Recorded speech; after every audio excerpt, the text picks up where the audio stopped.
반갑습니다. 저희 광남 글로벌 리더 아카데미 제7기 2학기 강의를 시작하겠습니다. 먼저 오늘 강의를 해주실 박영택 교수님의 프로필을 간단히 소개드리고 강의를 시작할 수 있도록 하겠습니다. 자료는 여러분 테이블에 배포되겠습니다. 1963년 서울에서 출생하셨고요. 성균관대학교 대학원에서 미술사를 전공하셨고요. 뉴욕 퀸스 미술관에서 큐레이터 연수를 하셨네요. 현재 경기대학교 휴먼인재융합대학의 서양화 미술경영학과 교수로 재직하고 계시고 미술평론가이십니다. 그리고 과거의 경력을 대충 살펴보면 금호미술관의 큐레이터, 그리고 광주 비엔날레 특별전 큐레이터, 아시아프 전시 총감독, 그리고 대구 예술발전 소문화 행사 총감독, 전남국제 수목 비엔날레 전시 큐레이터, 여수국제 아트 페스티벌 전시 감독 등을 역임하셨고요. 저서로는 한국 현대미술의 지형도와 앤티크 수집 미학, 그리고 미나의 맛 등이 있습니다. 오늘 강의하실 주제는 한국 현대미술 흐름과 특성에 대해서 경기대학교 박영택 교수님을 모시겠습니다. 뜨거운 박수 부탁드립니다.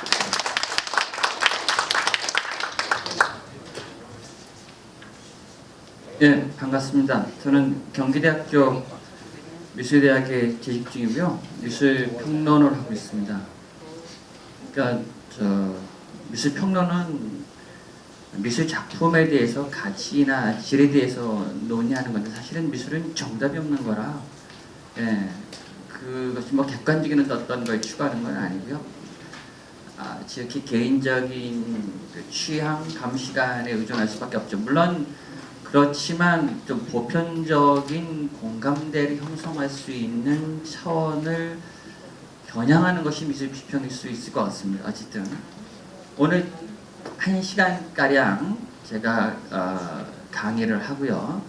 몇 번의 질문을 받고 끝내도록 하겠습니다. 그리고 간략하고 집중적으로 강의를 할 테니까 여러분들 조금 저녁 시간이라 피곤하시더라도 좀 주의해서 들어주셨으면. 사실은 미술에 대해서 강의를 듣거나 접하는 기회를 갖기는 쉽지 않으실 것 같아요. 그러니까 이번 기회에 그래도 미술이라고 하는 게, 또는 현대미술이라는 게, 또는 동시대 현대미술 시장이 어떤 것인지, 어떤 작품이 가치 있다고 논의되는지, 왜 그 가치성을 부여하고 있는지, 어떤 작가들을 주목하고 있는지 등에 대해서 조금이나마 약간의 상식적인 차원에서 정보랄까요? 도움이 되셨으면 바람입니다. 첫째, 현대미술은, 우리가 현대미술은 너무 광범위한데 그걸 제가 다 일일이 말씀드리진 않고 간단한 것에서 동시대 한국 현대미술이라고 한다면 대개 한 1970년대, 1960년대 후반부터 1970년대부터 사실 우리가 본격적으로 한국 현대미술이 시작됩니다. 우리한테 미술이라고 하는 이 새로운 어떤 영역이랄까 이런 것이 들어오면 일제 강점기입니다. 알다시피 그 이전에는 여러분 우리에게 미술은 없었습니다. 이렇게 보면 당혹스러우시겠지만 우리에게 미술이라고 하는 건, 미술이라는 용어라든가 지금 뭐 서양화, 조각, 판화 또는 뭐 풍경화, 정물화, 인물화, 뭐 누드 이러한 또 구상, 추상 이런 것들은 사실은 서양에서 발명된 것들입니다. 미술이라는 용어도 서양에서 근대에 발명된 용어입니다. 우리에게는 이런 방식의 미술은 존재한 적이 없습니다. 그 이전에는 서화가 있었겠죠. 산수화가 있었고, 사군자가 있었고, 민화가 있었고, 뭐 불화가 있었지만 그것은 오늘날 우리가 이해하는 미술하고는 전혀 다른 차원에서 기능했었던 또 다른 차원의 이미지들이라고 말해볼 수 있습니다. 1920년대 일제 강점기 때 일본을 통해서 서양의 미술이라는 것이 들어오면서 사람들이 이제 그 미술을 익히기 시작합니다. 받아들이기 시작합니다. 그러면서 이 낯선 미술이라는 용어, 기법을 가지고 뭔가를 만들어내되 서양 미술을 열심히 받아들이지만 그것을 통해서 또 어쩔 수 없는 우리 한국인의 기질, 정서, 또 그 이전에 있었던 전통시대에 이 땅에 자리 잡고 있었던 이미지라고 하는 것과 결합시켜서 뭔가 한국적인 미술을 만들어내는 것이 사실은 그간의 한국 현대미술의 과제였다고 생각됩니다. 다시 정리한다면 미술은 서구에서 근대 태동된 새로운 개념이었다. 그 개념은 일제 강점기 때 우리에게 들어왔다. 그 1920년대부터 우리는 주의창 서양에서 들어온 미술이라는 개념을 우리 것으로 만들고 익히는데 전념해온 역사를 가지고 있었다. 그것이 들어오기 이전에 1920년대 이전에는 우리에게는 전통적으로 서화라고 하는 것이 있었지만 그것은 우리가 이해하는 지금의 미술이라고는 전혀 다른 차원의 것이었다. 미술의 용어는 그 전에 존재한 적도 없었었다. 미술이라는 용어가 이 땅에 처음으로 들어온 거는 이제 강점기 조금 직전에 1900년대, 1910년대부터 들어오기 시작합니다. 일본은 미술이라는 용어를 1880년대부터 서양의 아트라는 용어를 번역해서 미술이라고 쓰고 있습니다. 그러니까 우리가 지금 쓰고 있는 미술이라는 용어는 일반인들이 번역한 용어를 받아들여서 쓰고 있는 것입니다. 전통시대의 이미지들은 여러분 오늘날처럼 한 작가가 자유롭게 뭔가를 자유롭게 상상해서 그리거나 창의성을 발휘해서 그리거나 또는 뭐 자신이 자유롭게 뭔가를 그리고 싶다라든가 미술이 무엇인가를 질문하다라든가 이런 차원은 아니었을 거라고 생각됩니다. 아니었었겠죠. 삼국시대나 통일시대나 고려시대의 이미지들이라고 하는 건 그 당시를 지배했었던 특정한 종교나 지배계급들의 이데올로기, 이념이라고 하는 것들을 반영하는 의미로서의 이미지들이었을 겁니다. 쉽게 말해서 불교적 교리를 도상화시킨 것들이 고려시대까지의 모든 그림, 조각이었다고 말해볼 수 있습니다. 그것과 무관한 것은 사실은 없었겠죠. 조선시대는 뭘까요? 철저하게 유교적 이념을 도상화시킨 이미지들이죠. 그게 산소와 사군자들입니다. 모든 이미지라고 하는 건 그 당대에 그 주어진 시간과 공간 속에서 그 체제가 요구하는 어떤 이념들을 이미지화시키는 것들이었다고 생각됩니다. 그로부터 자유로운 것이 우리가 현대 사회라고 말해볼 수 있겠죠. 사실 오늘날 이미지는 어떻게 보면은 특정한 종교나 뭐 지배계급의 이념을 반영하는 건 아니지만 철저하게 자본주의라고 하는 시장 경제 속에서 상품화될 수 있는 또는 투자 가치로서 또는 그와 함께 매력적인 그 누구의 감각도 누구의 시선하고 좀 다른 그 사람 그 작가만의 고유한 감각이라고 하는 것들을 물줄화시켜서 만들어내는 어떤 것으로 이해되고 있는 것을 미술이라고 말해볼 수 있습니다. 오늘 현대미술은 뭘 하는 걸까요? 미술은 뭘 할까요? 인테리어일까요? 이쁘장한 뭔가를 만들어내는 걸까요? 장식일까요? 아닙니다. 어떻게 보면 미술은 한마디로 말해서 미술이 무엇인가를 끝없이 질문하는 겁니다, 여러분. 현대미술은 한마디로 말해서 미술이 무엇인가를 질문하는 겁니다. 그것은 철학이 상식을 깨는 것처럼 철학이라는 게 한마디로 말해서 기존에 우리들이 당연시 되었었던 것들, 당연하게 여기고 있는 것들을 반성해보거나 익숙했던 것들을 고정되었던 것들을 한번 흔들어 놓으면서 그것이 정말 당연했던 걸까? 그것을 우리는 왜 당연하게 받아들일까? 정말 그것이 진리일까? 라고 하는 것들을 회의하게 만들면서 다른 방식으로 사고하게 해주잖아요.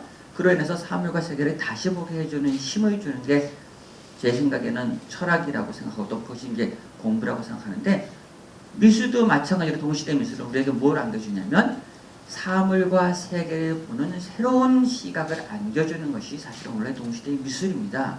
현대미술입니다. 동시대 현대미술에서 가치를 부여받는 것, 중요한 작품이라고 논의되는 건 뭘까요? 바로 그런 지점에 있습니다. 누구도 그런 식으로 보지 못했었던 것들, 누구도 그런 식으로 사물과 세계를 바라보지 못했었던 것들, 우리에게 제시 줌으로써 우리로 하여금 보는 시각을 확장시키고 감각을 넓혀주고 그로 인해서 우리가 보다 더 풍부한 삶을 경험할 수 있게 해주는 힘을 주기 때문에 미술이 여전히 매력적일 수 있겠죠. 또 그러한 작품이 시장에서는 사실은 선호되고 엄청난 가격을 부여받겠죠. 이거는 사진입니다. 사진에 있는 걸 그대로 찍죠. 근데 여러분 당혹스러우실 겁니다. 보통 사진은 우리가 한 번에 알아차릴 수 있는 누구 특정 인물 또는 어떤 특정 대상, 풍경이라고 여겨지거나 뭔가 그럴듯하고 아름답고 멋있게 보여지는 거라고 생각하지만 이거는 그냥 낯선 유사한 것 같지만 뭐라고 한마디로 말하기 어려운 그래서 기존에 우리들 사진에 보이는 명확성, 명증성, 인증성이라고 하는 것과는 조금 결이 다른 것 같아요. 이건 뭘까요? 이거는 비누를 찍은 겁니다. 비누입니다. 이 구본창이라는 사진 작가는 자신이 사용했던 비누를 다 여러분 비누 쓰면 뭐 그때까지 쓰시진 않겠지만 요새는 어쨌든 오래 쓰다 보면 이렇게 거의 비스켓처럼 건빵만 하실 때까지 그렇게까지 절약형으로 쓰시나 모르겠지만 어쨌든 이만큼 건빵처럼 될 때까지 비누를 쓴 겁니다. 실제 그게 요만한 겁니다. 비스켓, 네, 코코넛 비스켓 같은 겁니다. 그거 다 버리죠? 누구나 버리죠? 알뜰하신 분들은 그거 다 모아가지고 뭐 망에다 넣어서 집에 내서 쓰실 수도 있겠지만 이 작가는 자신이 사용했던 비누를 하나도 버리지 않고 다 모아뒀습니다. 색깔의 비누. 그리고 이렇게 비스켓만해지는 비누들을 다 말린 다음에 깨끗한 흰 종이에다 놓고 사진을 찰칵 찍은 겁니다. 이게 실제 크기입니다. 그러는 순간 그냥 익숙하고 늘 버리는 것, 흔하게 보았던 것들인데도 불구하고 이런 식으로 사진으로 찍혀진 비누는 우리로 하여금 비누를 다시 보게 해준과 동시에 그 비누라고 하는 것들이 얼마나 매력적인 존재로 다시 비춰질 수 있을지, 또 하나는 미처 우리가 알지 못했었던 또 다른 세계를 이렇게 확 열어주는 느낌이 있잖아요. 모르겠습니다. 이 사진은 그렇기 때문에 시장에서 한 1,000만 원 정도 팔립니다. 여러분 사진을 1,000만 원 주고 사려고 생각도 안 하실 겁니다.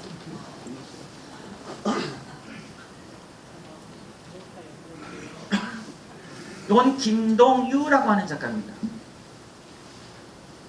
김동유라고 하는 작가가 그린 건 여러분 보시다시피 이거는 마릴린 먼로입니다. 그렇죠? 마릴린 먼로를 보여주고 있습니다. 네, 분명히 마릴린 먼로인데요. 죄송합니다. 마릴린 먼로인데 이게 안 되는군요. 마릴린 먼로긴 뭐지 뭔가 약간 이상해서 칸칸에 보면 이게 확대가 안 돼서 죄송합니다. 이 칸칸은 다 케네디입니다. 케네디. 네, 케네디잖아요. 다 케네디입니다. 이게 좀 확대해서 보면 더 재밌으실 것 같은데 그게 되나 모르겠네요. 한번 보고.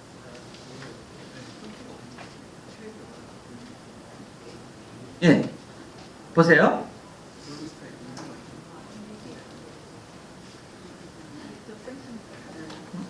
네, 다 케네디잖아요. 그렇죠? 마릴린 먼로였다가 가까이 가서 보면은 마릴린 먼로가 사라지고 다 케네디가 나타나요.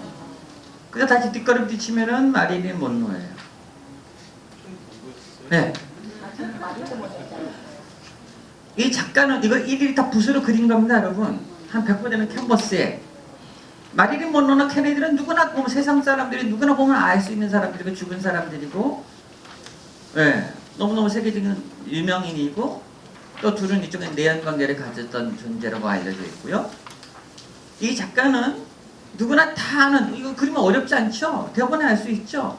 그런데 우리가 이 그림을 여기서 보면은 대본에 마릴린 먼로지만 가까이 가서 보는 순간 마릴린 먼로는 순간 사라져버리고 순간 케네디만 나타나. 마릴린 먼로 어디 갔지 하고 다시 뒷걸음질 치면은 케네디는 사라져버리고 마릴린 먼로가 나타나는 기이한 체험을 안겨주죠. 여태까지 모든 회화는 그냥 하나의 이미지를 결정적으로 안겨주는 데 반해서 이 작가는 우리에게 두 개의 이미지를 동시에 안겨줘요. 또 하나 이 이미지는 그림 보는 이가 그림 앞에 서서 일정한 거리에서 보면은 일정한 떨어져서 보면은 마릴린 먼로고 가까이 가면은 케네디가 되는 시간의 거에 따라서 거리에 따라서 이것이기도 하고 저것이기도 하면서 그림을 결정하는 것이 작가가 미리 선언적으로 결정해서 이것을 일방적으로 감상하라고 제시해 주는 거라기보다는 관람객이 그림 앞에 서서 자신의 신체로 근접하거나 뒷걸음질 거에 따라서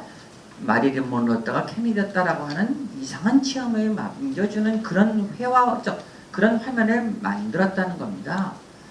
또 하나 여러분 이거 보시면 다 픽셀 이미지잖아요. 이른바 디지털 시대. 일단 여러분 다 우리가 온라인 디지털 시대를 살고 있잖아요. 디지털 시대는 다 픽셀 이미지죠. 그럼요. 모든 게 다 픽셀화되어 있죠.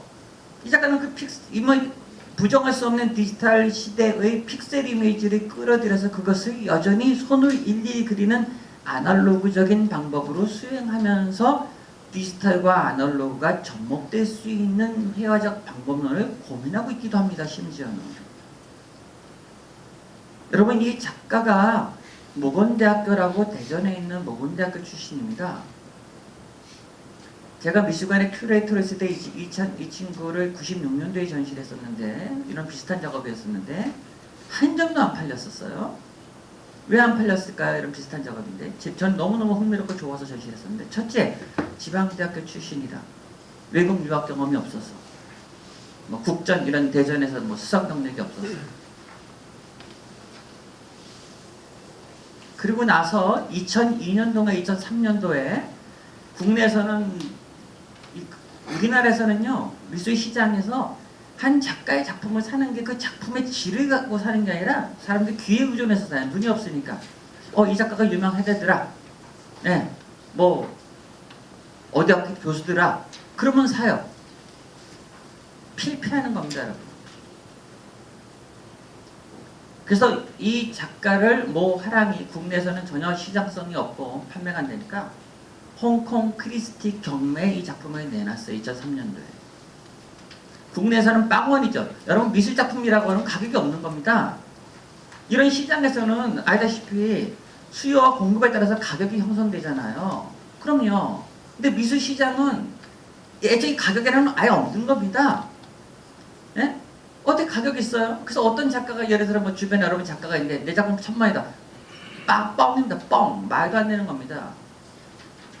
그것이 시장에 내놔서 그것이 그 값어치를 요구하는 어떤 시장 그 컬렉터들이 있을 때 가격이 형성되는 것이지 내가 자기 스스로 난 한 2천만 원 받아야 돼. 말도 안 되는 겁니다. 그 옥션에 내는 50만 원도 못 받을 거예요. 제 생각에는. 얼마나 팔렸을까요? 국내에서 빵원이 하는데 외국에서는요. 외국은 이 사람의 경력은 아무 상관이 없어요. 작품이 질이 좋으면 되죠. 왜 이 작품이 외려됐을까요? 제가 지금 말씀드린 대로 기존의 회화는 어느 이미지 하나를 안겨주는 거에 반해 이것이기도 하고 저것이기도 또 전 세계 누구나 보면 다 알 수 있는 이미지잖아요. 얼마나 재밌어요. 또 하나 여전히 손으로 뭔가를 누구도 기계도 아무리 AI가 등장한다 하더라도 회화는 그렇게 할 수 없습니다. 그 사람만의 고유한 몸짓으로 이루어지는 것이 회화이기 때문에 2003년도에 처음으로 2003년도가 그 정도의 홍콩 크리스티 경매에 나와서 이게 2억 5천에 팔렸습니다. 2007년도에는 6억 5천까지 올라갔습니다. 지금 한 8억까지 갑니다. 8억.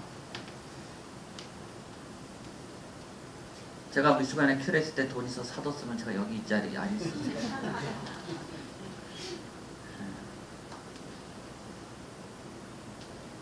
물론 뭐 잘 팔려서 그게 뭐 때문에 장땡은 아니지만요.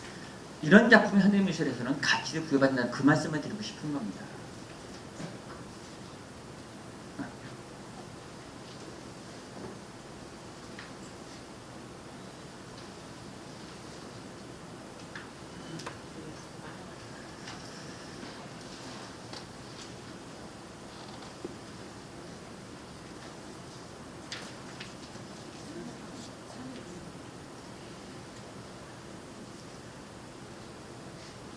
이건 김환기라고 하는 작가입니다. 김환기. 일제 강점기 때 일본에서 유학하고 서양화를 전공하고 돌아와서 초기에 서울대학교 교수였다가 나중에 홍익대학교 교수였고 그 이후에 미국으로 가서 뉴욕에서 활동하다가 72년도인가 초기에 뇌출혈도 과로해서 60대 초반에 돌아가신 분입니다만은 현재 우리 국내 미술 시장에서 가장 고가로 팔리는 작가가 바로 김환기, 바로 이 작품입니다. 이런 작품. 60년대 후반에서 70년대 초에 그렸던 이른바 추상이 있죠. 추상. 이른바 추상이라고 하는데 추상은 한마디로 말해서 주어진 그림에서 외부 세계에 있는 구체적인 이미지를 연상시키지 않는 그림을 추상이라고 말합니다. 근데 쉽죠, 여러분? 구상이라고 하는 건 주어진 그림이 외부 세계에 실제로 있는 것들을 다시 연상시켜주는 그림을 구상이라고 말하고, 추상은 그림 안에 외부 세계, 이미 있는 세계를 보여주는 것이 연상된 의미, 아무도 없는 거예요. 그러면 추상은 뭐가 있을까요? 그냥 물감과 붓질밖에 없는 겁니다. 그리고 그게 뭘까? 왜 그림이 될까? 이게 또 곤혹스러우실 거예요. 추상은 이런 겁니다. 이게 그림은 이런 납작한 캔버스에서 이루어지잖아요. 평면에서 이루어지죠. 여러분 그림이라 회화는 뭐냐면 회화는 이렇게 일정한 평면에 물감과 붓질로 이루어진 것 또는 일정한 평면에 눈속임을 불러일으키는 장치라고 말합니다. 회화는 평면에서 이루어지는 겁니다. 그렇죠? 종이나 캔버스나 벽이나 심지어는 모니터나 회화라고 하는 그림이라고 하는 것들은 다 평면에서 이루어지죠. 왜 이런 말씀을 드리면 그림은 평면에서밖에는 존재하지 않아요. 따라서 이 세계는 3차원의 깊이를 갖고 있는데 캔버스는 납작한 평면에 불과하잖아요. 이 깊이 있는 3차원의 세계를 납작한 평면에 그린다는 자체가 논리적인 모순이라는 얘기입니다.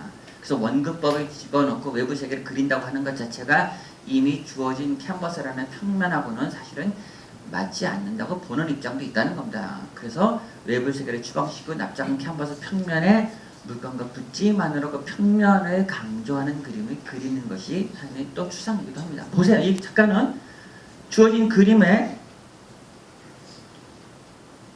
단색으로 물들었는데 보시면 네, 캔버스 천인데요.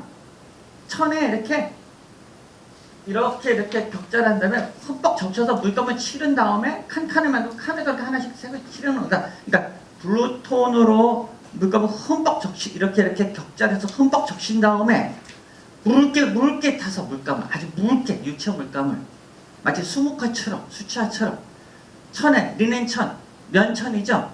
캔버스는 면천이잖아요.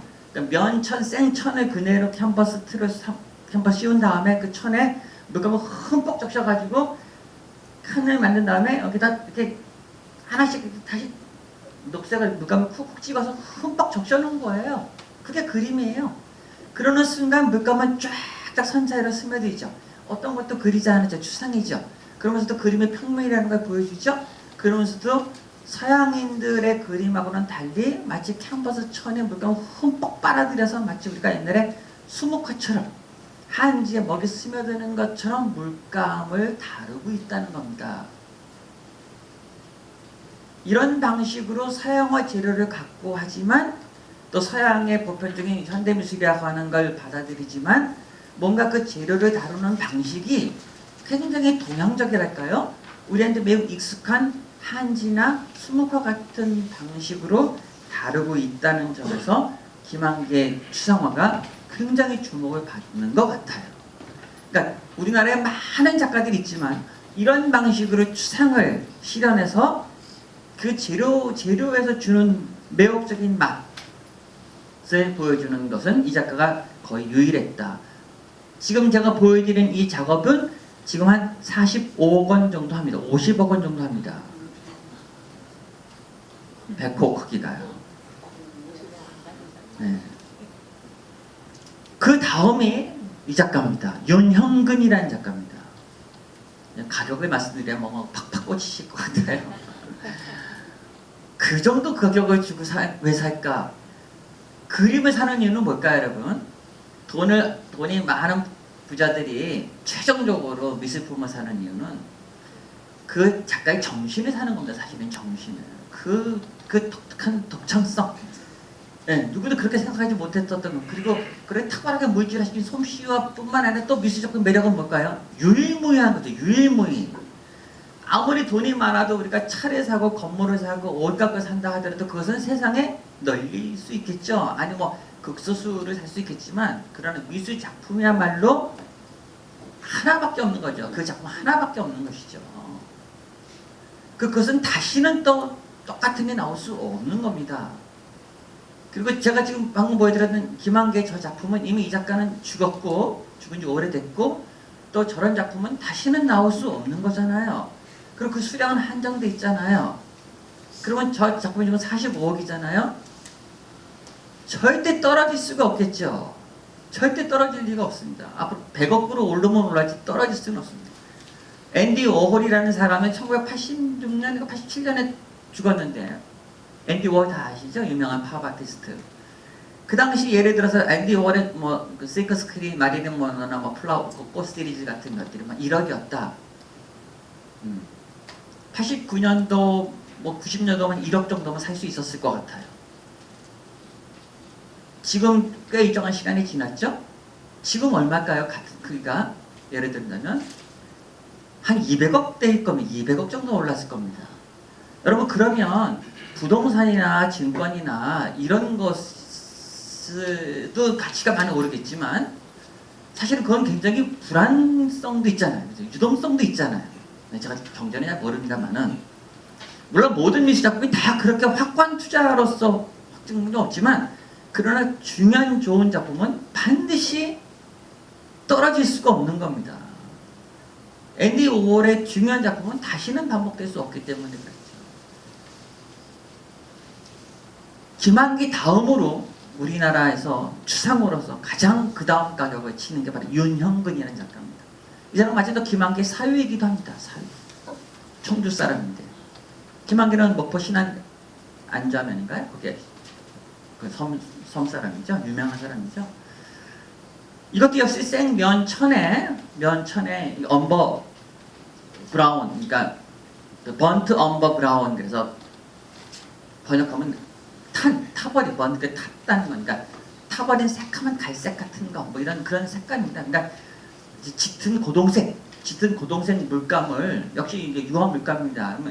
여러분 유화 물감이라고 하는 끈적끈적한 물감이거든요. 근데 그 끈적끈적한 물감을 린시드라고 하는 기름으로 녹여서 씁니다. 린시드 또는 테레핀 같은 기름으로 녹여서 용매제로 사용해서 쓰는 거 우리가 유화라고 합니다. 유체라고 그러죠. 이 번트 엄버, 그러니까 짙은 다크 초콜릿 색깔을 기름에 흠뻑 적신 다음에 롤러 있죠? 롤러, 벽칠할 때 쓰는 롤러로 흠뻑 적셔서 이렇게 푹푹 문지르는 겁니다. 푹푹 한 서너 번 푹푹 문지르는 게 흠뻑 적셔가지고 이렇게 쭉쭉 밀었잖아요. 밀었다 또 한 번 또 서너 번 이렇게 푹푹 문지르는 것 같아요. 하나, 둘, 세 면에 그 푹푹 문질러서 자연스럽게.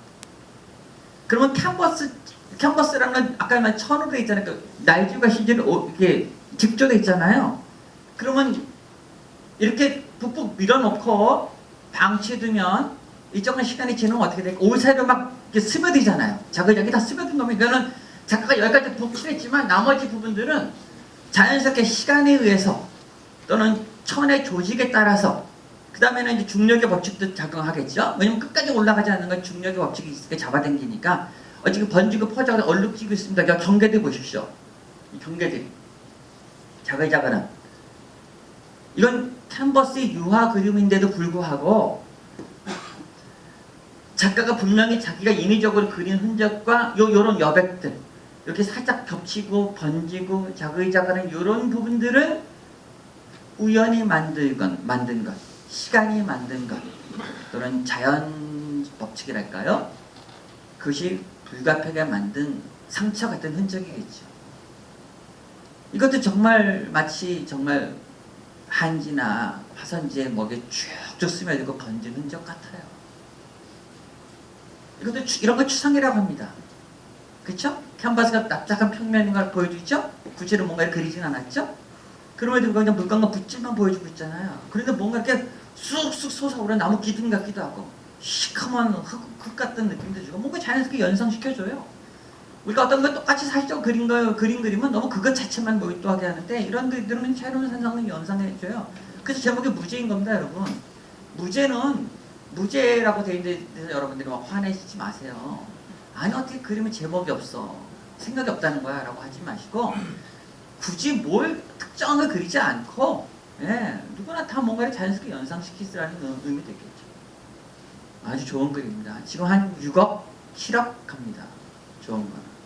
제가 2년 전에 스위스의 바젤 아트페어라고 전 세계에서 가장 큰 미술 시장입니다. 아트페어라고의 각 화랑들이 자기네 작가들이 데리고 나와서 파는 견본 시장들인데 스위스 바젤 최고거든요. 그게 3일 동안 열리는데 여러분 3일 동안 미술품 판매 금액이 얼마인지 아세요? 3조입니다. 3조. 3일 동안에.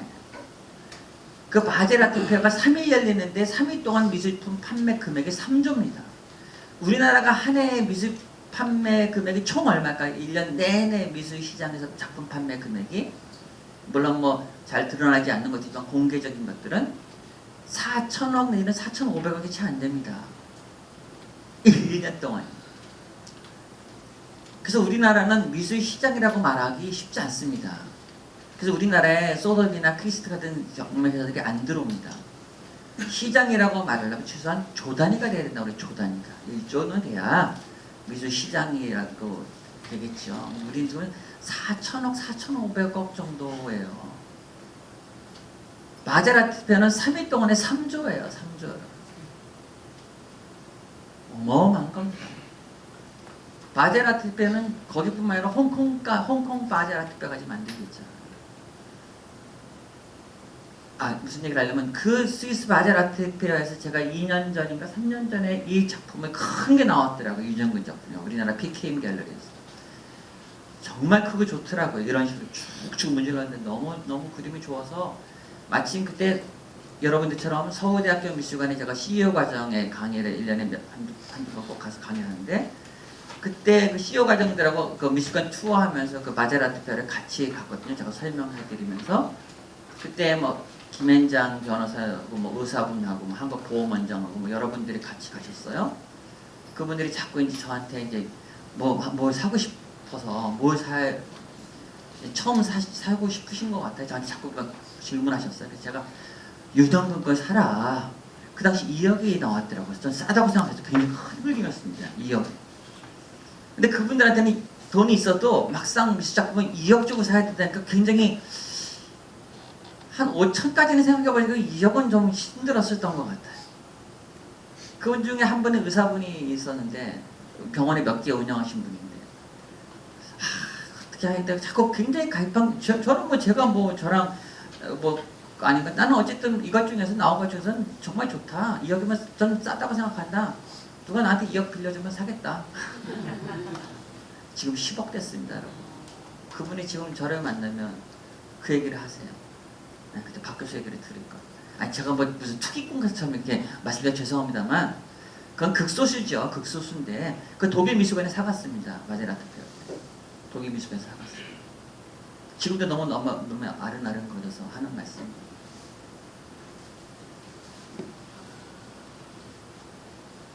꼭 이런 것만 있는 건 아닙니다, 여러분. 네, 이 작품이. 저는 구상도 이런 작품들은 정말 좋다고 생각해요. 박고석이라는 작가입니다. 박고석 이름도 참 좋아요. 박고석. 이중섭하고 친했던 친구입니다. 평양주 시인의 작가. 역시 이분도 일제 강점기 때 서양화를 전공하고 80년대에 돌아가신 분인데 이분은 그림을 그렇게 많이 남기진 않았습니다. 근데 과작입니다. 과작은 아주 적게 남겼다는 얘기겠죠. 근데 이분이 70년대 그림, 산그림이 몇 개가 있는데 참 좋습니다. 진짜 좋다고 생각합니다. 우리나라 한국 현대미술에서. 이번에 되게 설악산, 도봉산 이런 산들이 많이 등산하셨거든요. 그렇다고 산에 가서 그린 건 아닙니다. 이분은 절대 가서 뭐 이렇게 펼쳐놓고 그리지 않습니다. 사실은 밖에 나가서 펼쳐놓고 그리는 분들은 조금 하수들입니다. 제 생각. 밖에 나가서 이제 펼쳐놓고 쫙 그리고 이런 건 제가 보기에는 약간 좀 하수가 아닌가 생각됩니다. 이분은 가서 보기만 하세요, 사실. 그리고 스케치도 그냥 선을 찍찍 그으세요. 흠뻑 적시들이 보고 오는 겁니다. 보고 와서 산 정상을 막 설악산 공룡바위 같은 거 열심히 타고 그리고 집에 돌아와요. 그리고 와서 퍽퍽에 그냥 그 감흥 산에 그리겠다는 것이 아니라 산에서 봤던 그 느낌 있잖아요. 감각.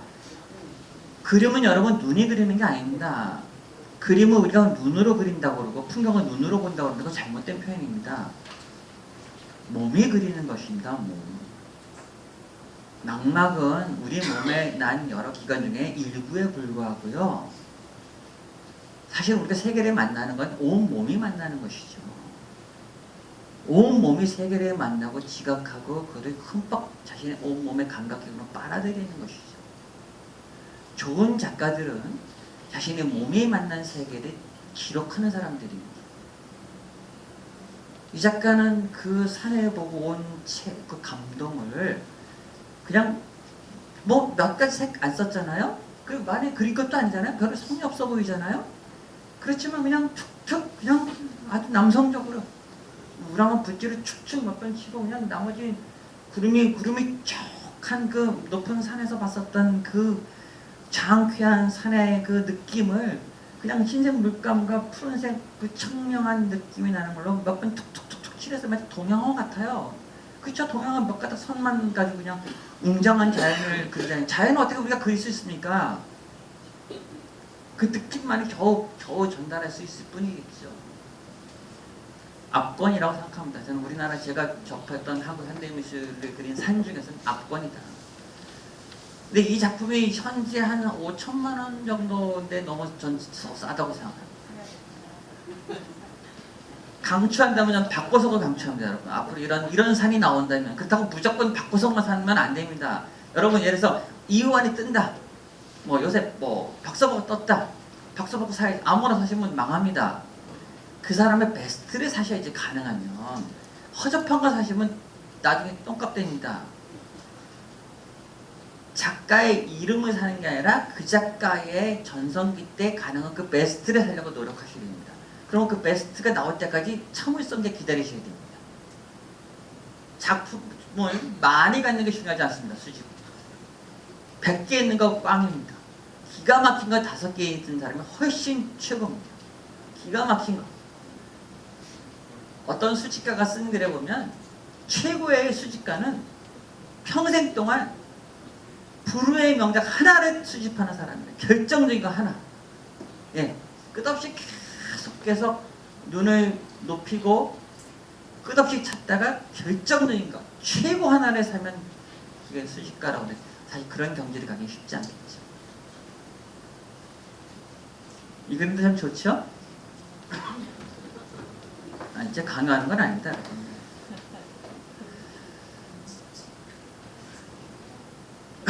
이런 것도 아이디어 때문에 시장에서 판매가 될 수 있습니다. 아이디어. 여러분 보시면 이게 역시 캔버스에 오른쪽은 검은색을 칠하고 왼쪽은 붉은색을 칠했어요. 여러분 혹시 아시는지 모르겠지만 오른쪽에 있는 인물이 옛날 부시 전 대통령 때 곤돌리자 라이스라고 하는 국무장관이었습니다. 부시 행정부 때 곤돌리자 라이스. 시카고 대학의 정치학 교수였고 전형적인 매파라고 알려져 있죠. 왼쪽은 영국의 유명한 코미디언인 미스터 빈입니다. 미스터 빈.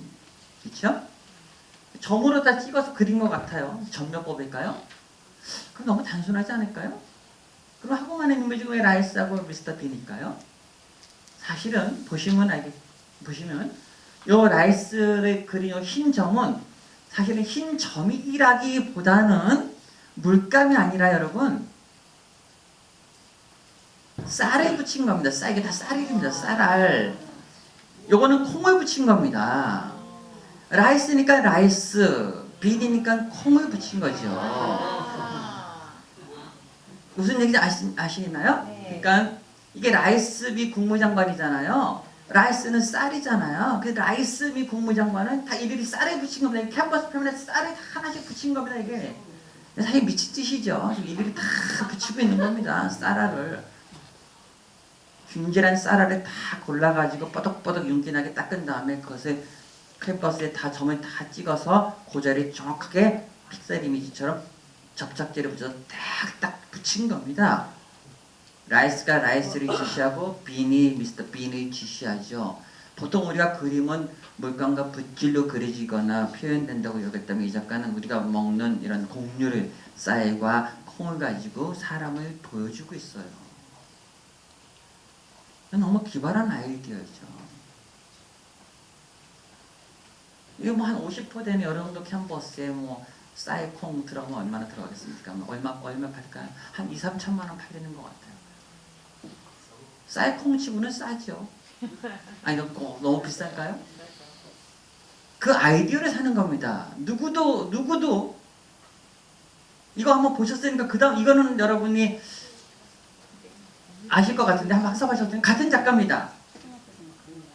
자 이제 아시겠죠? 오른쪽은 전봉준, 왼쪽은 현미, 가수 현미예요. 그렇습니다. 가수 현미는 현미를 붙였고 녹두장군 전봉준은 녹두알을 붙여서 보여주는 겁니다. 네, 이게 다 현미입니다. 현미 붙인 겁니다. 현미라. 이름이 좋다고 하는데 저건 현미 씨가 사셔야 되는데. 네, 너무 흥미롭죠? 이런 발상, 단순한 뭐 재미나 이런 걸 떠나서, 그리고 다 픽셀 이미지로 보여주되 또 역시 아날로그적인 수행 방식을 보여주잖아요. 이런 그런 아이디어가 아주 탁월하다고 볼 수 있겠죠.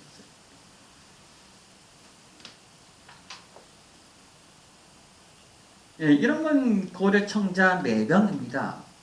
흑백 사진인가요? 아닙니다. 연필이 그린 그림입니다. 예, 놀라시죠? 솔직히 그림을 그리면 이 정도는 그려야 그림이라고 하는 겁니다. 이 정도는 그려야 그림이다.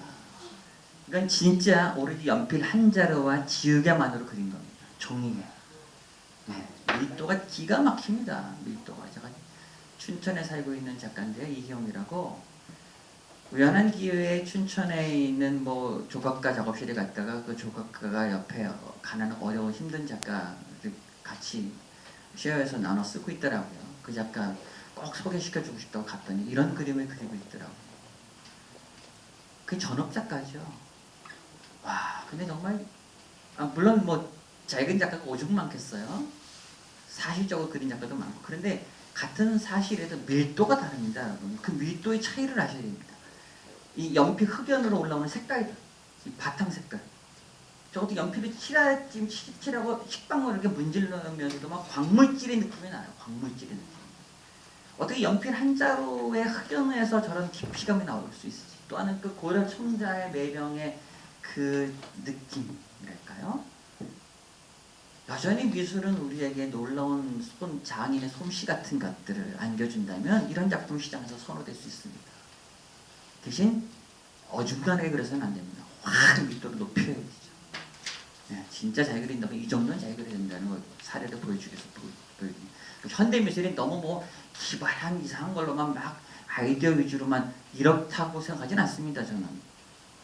예, 전통적인데도 대신 조금 다른 차원으로, 다른 감각으로 보여주면 여전히 중요한 매력을 안겨줄 수 있겠죠. 저는 이 작가 작품을 샀습니다. 그날 너무 좋아서 가격도 싸고.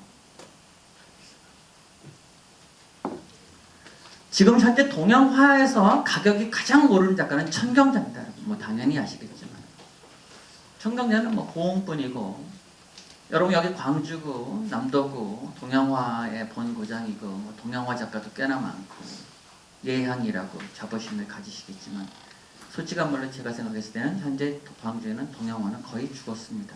네. 서울에서 봤을 때는, 중앙화den에 봤을 때는 이 광주 쪽에는 동양화가라고는 거의 시장에서 논의되는 작가는 없습니다. 그냥 옥션에서 여전히 그 거론되는 작가는 의제 허백년 선생 정도, 남농 선생 그림은 속된 말로 완전히 바닥을 쳤어요. 뭐 100만 원, 50만 원, 100만 원에 넘도록 돌아다녀요. 100만 원. 네. 남농 선생 소나무 그림이 100만 원에 옥션에 살 수 있습니다. 50만 원도 나오고 100만 원도 나와요. 그냥 그나마 그 시장에서 가격 형성대를 유지하고 있다는 작가가 유일하게 의제 허백년 선생 정도입니다. 네. 그것도 너무 싸죠, 사실. 그래도 동양화 쪽에서 가장 밀도가 있고 역시 작품성도 좋으면서도 앞으로 분명히 더 가치를 가진 작가는 다른 천경자입니다. 근데 천경자 중에서도, 천경 작품 중에서도 제가 생각하는 70년대 이 여인 시리즈입니다. 70년대 작품을 주목하셔야 됩니다. 그 이후에 80년대 또 아프리카 여행기, 뭐 사파들 이런 것들은 제가 봤을 때는 많이 떨어집니다. 한 작가가 여러분 평생 동안 베스트만 낼 수 없습니다. 그리고 한 작가가 자꾸 다른 모색을 하다 보면 여러 가지 작품이 나오는데, 제가 봤을 때 70년대의 측면으로 거의 자기의 내면에 반영하는 자화상 같은 거. 여러분 알다시피 청경사선대는 굉장히 굴곡 심한 인생을 살았잖아요. 그렇죠? 네. 이혼도 하고 뭐 배다른 아이들도 여러 명 갖게 되고 많은 굴곡 심한 가정사가 있어서 그 상처도 많이 받고, 그리고 굉장히 그 집안도 어려웠었고요. 게다가 70년대 되면 서울에서 서배동 쪽인가 그때 양옥을 얻어서 그것을 작품에 몰입하게 되는데, 그때 70년대 중반 후반에 걸쳐서 이런 좋은 작품들이 그때 나옵니다. 그때. 이 같은 채색화라도 청경자 선생의 채색은 이렇게 물감이 여러분 이렇게 입혀지면서 예? 균질하기보다는 이렇게 텁텁하게 여러 번 칠해서 이 색깔이 무슨 반질반질한 채색화가 아니라요. 아주 이렇게 중첩된 맛이 있어요. 그 색깔이 참 이렇게 여러 색들이 이렇게 층을 이루면서 쫙쫙 밀착돼서 올라오는 그 색의 맛이 있습니다. 그 누구도 흉내낼 수 없는 맛이 있습니다. 색깔을 쫙쫙 칠해서 올라가는 맛이. 그리고 굉장히 아주 개성적인 얼굴상을 만들고 있잖아요. 그 사람의 고유한 캐릭터를. 그리고 머리에 꽃 꽂고 있잖아요, 여러분. 머리 꽃 꽂고 있다고 하는 건 되게 약간 맛이 같다는 거 아니에요? 청경자 선생이 글도 너무 잘 쓰시는데, 내 49페이지 마지막 전설이가 자기 49살에 쓴 그 자서전 같은 책이 기가 막힙니다, 진짜. 제 생각에 우리나라 미술이 이제 글을 제일 잘 쓰는 사람 중에 한 사람 같아요. 너무너무 글이 좋습니다, 그 책이. 네. 내 전설의 49페이지 꼭 한번 읽어보세요. 그러니까 어린 시절에 고흥에서 나고 자라서 그 고흥의 따뜻한 남도의 그 봄 기운, 봄이 되면 지천이 피어있는 꽃들, 그 추억들, 마을에 들어왔던 유랑극단의 음악소리, 그 유랑극단에 따라다녔던 추억들, 서커스단, 영화를 봤던 것, 읽었던 소설에 대한 추억들, 그리고 동네마다 그 당시에 항상 왜 머리에 꽃 꽂고 돌아다니는 애들이 한둘씩 있었잖아요. 그런 사람 놀리긴 했었지만 배척하거나 병신병동에 가두지 않았잖아요. 저도 어린 시절에 외갓집 가면 우물가에 이렇게 약간 마시간 사람도 있었지만 그렇게 그다지 두려워하거나 그러지 않고 지냈던 것 같아요. 동시에 또 자신의 내적인 상처들을 저렇게 드러내고 있기도 하죠. 삶의 상처가 깊을수록 그런 것들에서도 더 우아하고 고고한 자신의 삶을 표상하고 싶은 의지가 더 강했었기 때문에 저런 여인상은 나왔었던 것 같아요. 그래서 청명대의 베스트는 저 여인상입니다.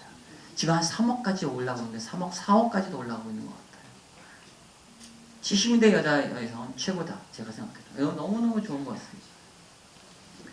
색깔의 발림이 차원이 다르다. 예. 이건 장욱진이라는 작가입니다. 장욱진, 충남 연기 사람입니다.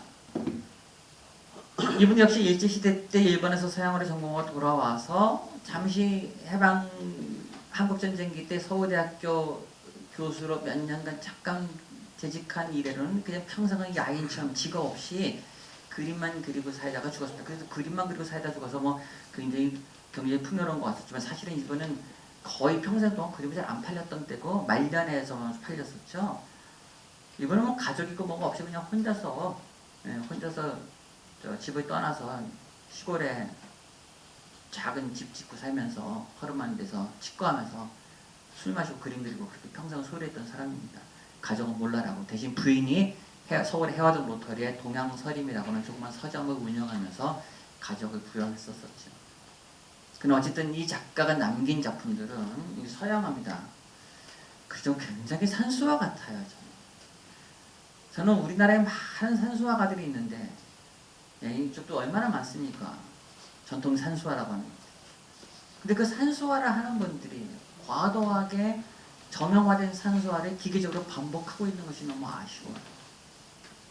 그 유사하게 그럴듯하게 산수화를 그리는 게 중요하지 않습니다. 산수화의 정신, 어떻게 보면.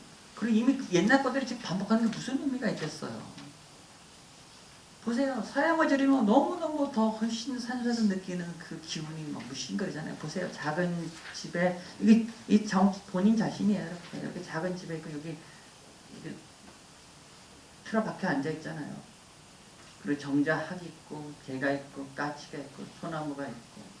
그리고 물이 이렇게 위로 솟구쳤어요. 물이고 하늘이 구분도 안 가요. 여기만 슬쩍 틀어놨는데, 그냥 화면이 쭉쭉쭉 이어져 있잖아요. 그러니까 원급하고 너무 차원이 다른 것이죠.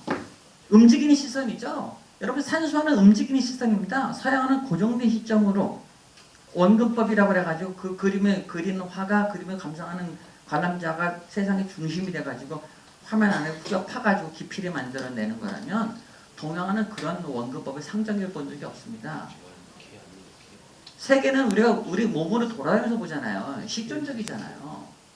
그래서 위에서 내려다보기도 하고 밑에서 올려다보기도 하고 중심으로 들어가 보기도 하는 여러 시점들이 공존하고 있는 것이 서양화, 동양화 시점입니다. 보세요. 이렇게 내가 시선 올릴수록 물은 계속 차오를 거 아닙니까? 내가 해안가에 간다고 생각합시다. 이렇게 걸어가면 바닷물이 계속 나를 따라오지 않을까요? 어쨌든 유화물감을 썼지만 유화물감은 묽게 타서 캔버스 표면에 쫙 스며들게 하고, 그리고 그 거의 자화상이에요. 이렇게 자연 속에서 그냥 세상을 다 잊어버리고 마치 자연인처럼, 예, 그런 자신의 모습을 그냥 심플하게, 정말 심플하게 그리고 있는데 이게 너무너무 매력적이에요. 이런 그림은 한 10억, 20억 할 겁니다. 지금 정진 그림. 제가 요만한 엽서 그림이 옥션에 아트페어 나왔길래 너무 이뻐서 물어 2억 달라고 그러더라고요. 요만한 거. 정말 귀엽거든요. 이거 한 2, 30억 좀 할 것 같아요. 네. 좋은 그림이죠.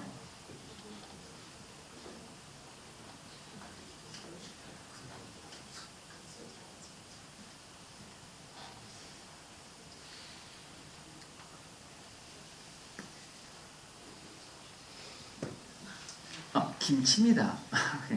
김치. 사진? 수채화로 그린 겁니다. 네. 이 정도는 그래야 그림이라고 말할 수 있습니다. 죄송합니다.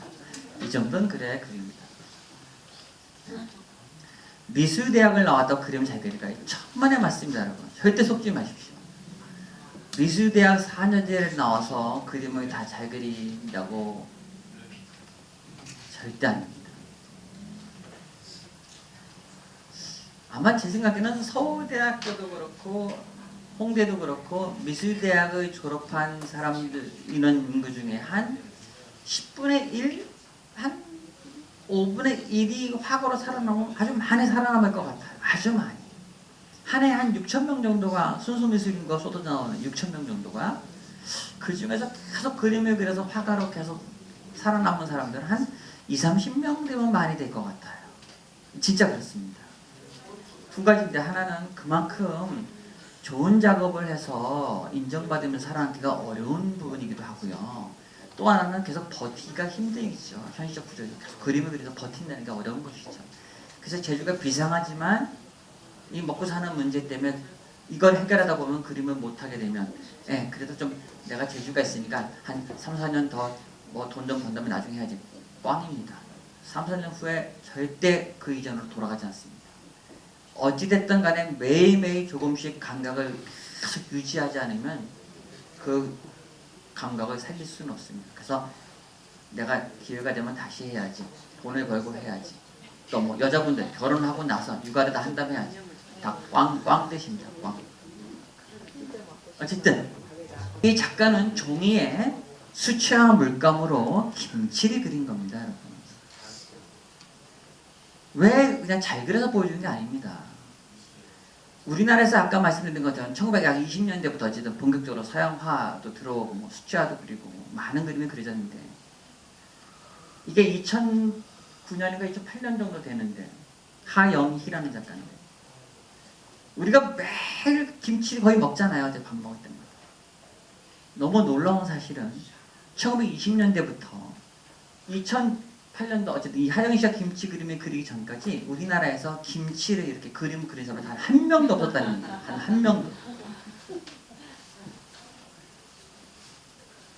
정물화라고 하는 게 있는데, 정물화를 그리면 모든 사람들은 거의 다가 테이블에 흰천 깔아놓고 꽃병 갖다 놓고 꽃 꽂아놓고 모과사과 늘어 털어놓고 그리는 것이죠.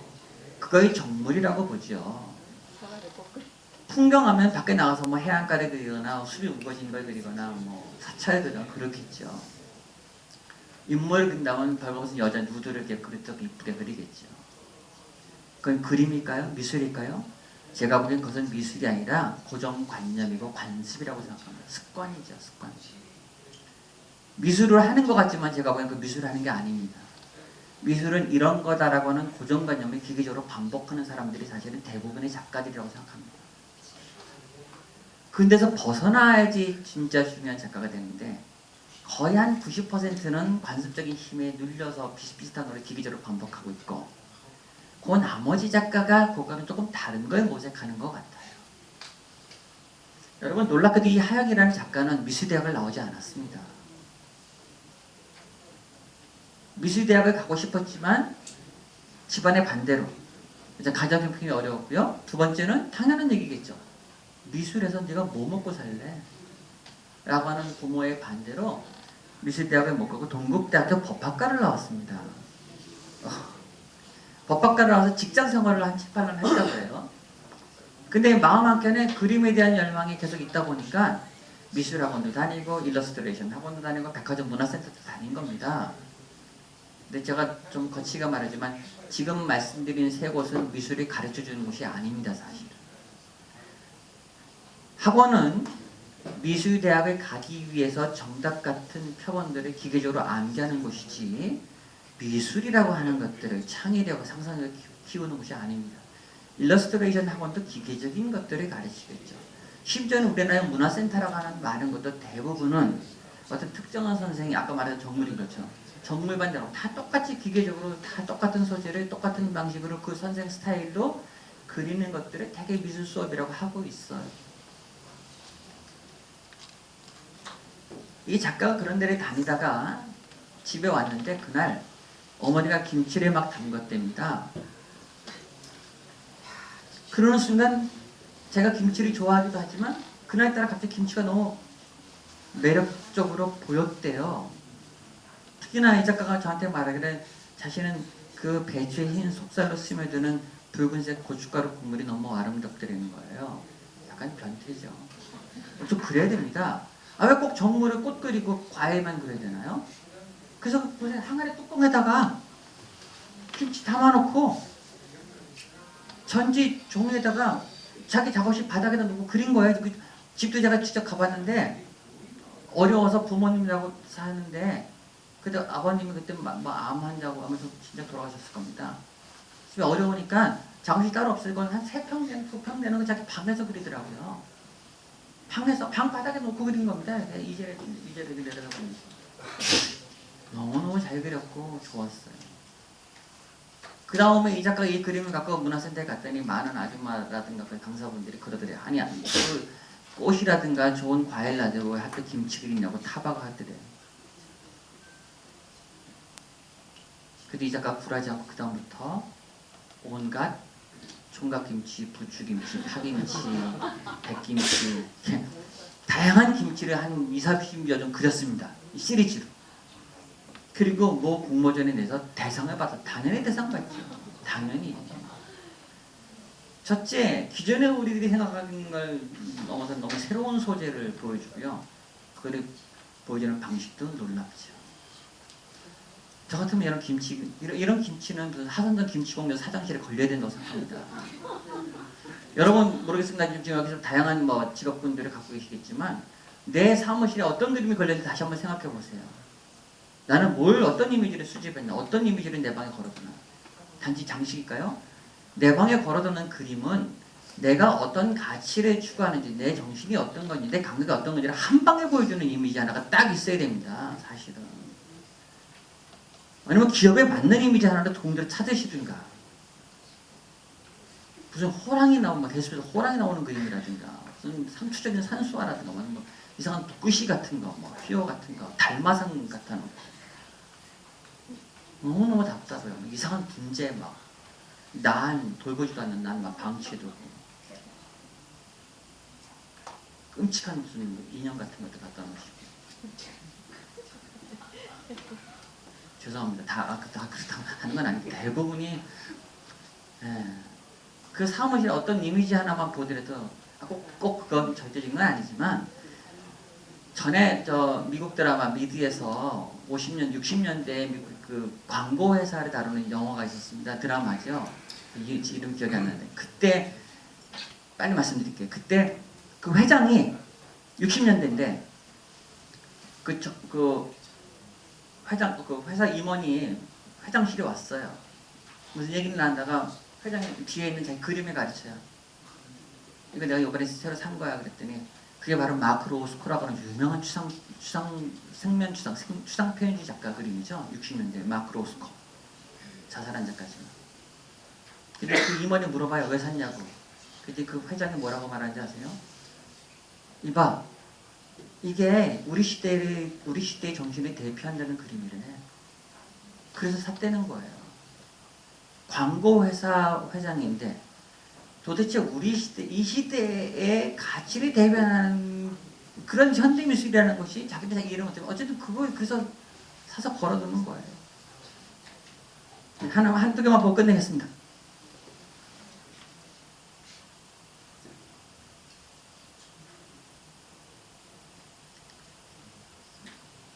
너무너무 뭐 여러분 잘 아시는 박수근입니다. 박수근. 예. 이건 뭐 워낙 기념비적인 작업이라. 박수근도 미술을 전공하지 않았습니다. 이 사람은 12살 때 밀레의 화집을, 조악한 화집이었겠지만 밀레 화집을 보고 나서 결심했습니다. 밀레가 더 화가가 되겠다고. 12살 때. 되게 자기 인생의 확고한 신념을 가진 예술가들은 다 그렇게 10대 때 결정되는 것 같아요. 그건 뭐 어디 타고나는 것일 수도 있고요. 어떻게 보면. 그렇죠? 18살 때 어머니가 유방암으로 돌아가시고 아버지가 금강옥에 손을 대다가 쫓아내가지고 금강산을 도피하는 바람에 가장이 됐어요. 동생들을 보살피고 농사지으면서. 초등학교밖에 양구 보통학교, 당신이 양구 보통학교, 오늘날 말하는 양구 초등학교만 졸업한 후로 혼자 독학으로 그림을 그리고 전쟁 통에 서울로 와서 먹고 살 수 있는 길이 없다 보니까 미군 부대에 가서 미군들 상대로 초상화를 그려주거나 선물용 용그림 같은 걸 그려주면서 겨우겨우 살았었죠. 그때 미군 부대 PX에서 격리를 받던 여자가 누구냐면 유명한 소설가 박완서라는 사람이었습니다. 그러다가 이 소설가 박완서 씨가 나중에 그 사람이 박수근이라는 유명한 작가가 된 거를 나중에 깨닫고 박완서의 결혼 후에 한참 있다가 소설가로 등단할 때 썼던 첫 소설이 바로 이 박수근을 모델로 한 나목이라는 소설입니다. 박수근은 물론 60년대에 가난과 질병으로 죽지만 죽기 직전에 남긴 이런 일련의 그림들은 기념비적입니다. 사실은. 혼자 독학으로 서양의 물감을 가지고 그것도 제한된 흰색 물감과 검정색이나 브라운 계열의 몇 가지 물감들을 화면에 이렇게 달라붙여서 찐득찐득하게 붙이고 긁어내고 붙이고 긁어내고 반복해가지고 우두두두한 마치 우리나라의 도초에 깔려있는 화강암 석지 지금 같은 표면에 만든 다음에 그러면 자신과 같이 지극히 가난했던 한국전쟁 이후에 남편들이 전쟁통에 죽거나 행방불명이 되거나 납북됐기 때문에 남겨진 가족들을 먹여 살리기 위해서 여인들이 부인들이 길거리에 나서 할 수 있는 게 자판 버리는 것밖에 없잖아요. 행상하거나요. 그래서 하루 종일 앉아있잖아요. 하루 종일 앉아있는데 애하고 같이 나온 겁니다. 보세요. 이 어린애는 얼마나 답답하겠습니까? 근질근질 하니까 엄마 옆구리를 이렇게 막 파고드는 거겠죠. 언제 가냐고 또는 배고프다고 징징거리겠죠. 옆에는 그래도 비교적 의젓하게 앉아있어요. 화석처럼. 더 징징거리면 한 대 더 쥐어 맞겠죠. 하루 종일 그 먼지 불썩거리는 길에 앉아서 좌판 벌리고 있는 그 당시에 비난했던 우리 삶의 정서를 이 당시 많은 작가들은 대개 그림하면 다 누드 그리고 풍경 그리고 정물 그리거나 또는 서양의 추상화를 그린다는 쪽으로 다 그런 걸 할 때 박수근만이 물론 독학이었기 때문에 그렇겠지만 자기는 오로지 자기가 그리고 싶은 것만 그리고 자신과 같은 처지에 있는 가난한 사람들의 모습을 절실하게 그리고 싶었고 또 자신은 미술대학 교육을 받아본 적이 없기 때문에 자신이 구사하는 재료를 자기가 맞게 쓸 수밖에 없어요. 이 사람은 돌을 좋아했어요. 호가 미석입니다. 그래서 미석. 아름다운 미자에다가 돌 석자를 씁니다. 그만큼 돌을 좋아했어요. 강원도 사람이라 그런지 몰라도. 그래서 자기가 좋아하는 돌의 질감처럼 물감을 가지고 똑똑똑하게 이겨 바른 거예요. 또 하나는 그냥 하루 종일 화석처럼 그 자리에 앉아있는 사람이기 때문에 돌의 질감처럼 그들을 표현하는 것이 맞을 수도 있겠죠. 겨우 몇 가지 선만으로 사람들의 윤곽을 그린 것이 박수근 그림입니다. 한 40억 하겠죠. 네. 40억, 50억. 네. 오늘 제가 아주 너무 짧은 시간이라 이건 너무너무 뭐 바로 한번 담갔다 뺀 것 같아요. 죄송합니다. 그러나 뭐 주어진 시간에 그래도 한국 현대미술에서 지금 동시대의 의미를 부여하는 몇 개의 작품들 그리고 어떤 것 때문에 그 가치를 부여받는지 아주 노골적으로 가격까지 제가 말씀드렸습니다. 그리고 또 하나는 미술 작품이 어떤 의미에서 우리가 논의되고 있는지 그리고 한번 이 강의를 들었으면 여러분들이 내 사무실에 내 집에 최소한 어떤 이미지가 걸려 있는지 한번 좀 눈여겨보자. 그리고 그 이미지라고 하는 것들은 내 정신과 내 감각을 대변하는 것이다. 그 미술이라고 하는 것은 우리로 하여금 나로 하여금 삶과 세계를 다시 보게 해주는 힘을 주는 것이 사실은 진정한 가치가 아닐까. 이런 것들이 조금이나마 좀 의미 있는 울림이었으면 바랍니다. 감사합니다.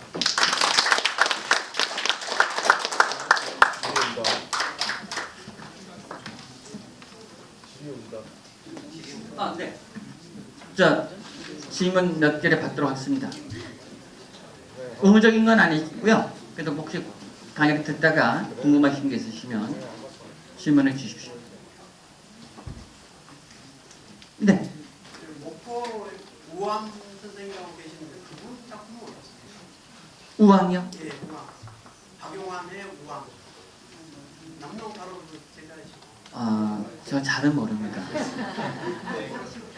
예. 유명한 현재 홍대 교수도 하시고 홍대 교수요? 우암 선생님요? 홍대에 지금 그런 교수, 홍대 동양학교에는 지금 이선우 선생밖에 없는데요. 꽃필도 그러면 홍대가 둘 중에 하나. 어쨌든 홍대는 아니고요. 예, 그분은 제가 잘은 모르고요. 제가 뭐 다 할 수는 없겠지만 제가 모르면 별로인 것 같습니다. 네, 또 다른 질문. 오담 선생님 하십니까? 네? 오담 전국에 일산 전북. 저 전국에 있는 작가들을 다 할 수는 없고요. 예. 그리고 어쨌든 그런 분들은 지역에서 그죠, 지역에서 꽤 명성이 있고 알려지긴 하겠지만 아까도 말씀드린 전체 우리 한국 현대 미술계를 봤을 때는 그 존재에 대해서는 거의 논의가 안 되고 있다고 생각합니다. 그분을 모시라고 하죠. 그럼 그쪽으로 모셔가야 되겠지만 어쨌든 우리 현대 미술계에서는 전혀 뭐 시장에서는 꼭 시장이 절대적인 건 아니지만요. 이제 현재 우리 동양화단이라든가 이런 데서 중요한 작가로 논의되는 작가들은 뭐 박생광, 천경자, 뭐 살아있는 작가라면 김호득 같은 경우 영남대 교수였었던 김호득, 한 몇 명 빼고는 이응로 선생, 고암 이응로 선생. 그리고 광주에 성공할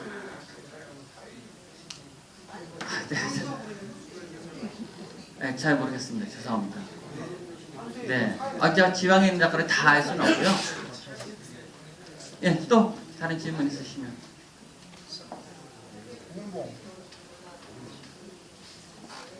없어요?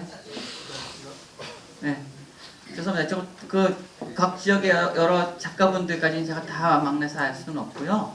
또 제가 모른다고 해서 그분들의 가치가 없는 건 절대 아닙니다. 저는 또 제 의미로 바라보는 거니까. 왜냐하면 평론은 그 평론가가 부여하는 의미와 가치에 따라서 또 논의가 달라지니까 여러분들. 네. 오늘은 저 박영택이라는 평론가의 시선, 저 사람이 어떤 작가를 주목하고 있고 어떤 가치를 부여하고 있는가. 그러나 사실은 오늘 보여드린 건 역시 또 우리 미술계에서 보편적으로 인정받으니까 저 정도 가격이라든가 비평적 대상으로 많이 논의가 되고 있기 때문에 또 거론되기도 했었겠죠. 그렇습니다. 예. 질문이 없으면 여기서 끝내도록 하겠습니다. 감사합니다.